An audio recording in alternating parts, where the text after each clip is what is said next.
নমস্কার, দেখছেন কলকাতা টিভি, সঙ্গে রয়েছে আমি স্বর্ণালী। শুরু করছি আরো শুরুতেই যে গুরুত্বপূর্ণ খবরের দিকে নজর রাখবো। শিশু পর্নোগ্রাফির ভিডিও সংরক্ষণ করাও অপরাধ, মাদ্রাজ হাইকোর্টের রায় খারিজ করে মন্তব্য শীর্ষ আদালতের।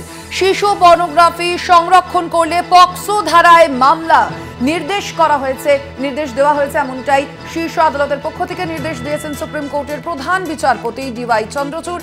রেড ডিভিশন বেঞ্চ আপনাদের জানিয়ে রাখি, শিশু পর্নোগ্রাফি সংরক্ষণ করলে পক্সো ধারায় মামলা রুজু করার নির্দেশ দেওয়া হয়েছে। এবার মাদ্রাজ হাইকোর্টের রায় খারিজ করে এমনটাই মন্তব্য করা হয়েছে শীর্ষ আদালতের পক্ষ থেকে। শিশু পর্নোগ্রাফি সংরক্ষণ করলে পক্সো ধারায় মামলার নির্দেশ সুপ্রিম কোর্টের প্রধান বিচারপতির ডিভিশন বেঞ্চের।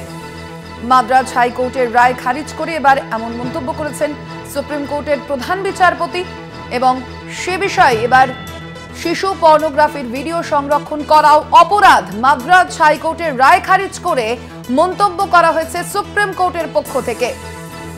শিশু পর্নোগ্রাফি সংরক্ষণ করলে পক্সো ধারায় মামলা। কথা বলবো, ফোন লাইনে রয়েছেন প্রতিনিধি পীযূষ কান্তি নাগ। পীযূষ দা, ঠিক কি নির্দেশ দেওয়া হয়েছে এই বিষয়ে শীর্ষ আদালতের পক্ষ থেকে? দেখো, মাদ্রাজ হাইকোর্টের শিশু পর্নোগ্রাফি ভিডিও সংরক্ষণ করা অপরাধ, মাদ্রাজ হাইকোর্টের রায়কে খারিজ করে দিয়ে বক্তব্য সুপ্রিম কোর্টে। শিশু পর্নোগ্রাফি সংরক্ষণ করলে পক্সো ধারায় মামলা রুজু করতে হবে নির্দেশ। যে পর্নোগ্রাফি করে এবং সেই শিশু পর্নোগ্রাফি যদি ট্রান্সমিট করা হয়, ধন্যবাদ তোমায় পীযূষ দা। আমরা কথা বলছিলাম, ফোন লাইনে ছিলেন প্রতিনিধি পীযূষ কান্তি নাগ।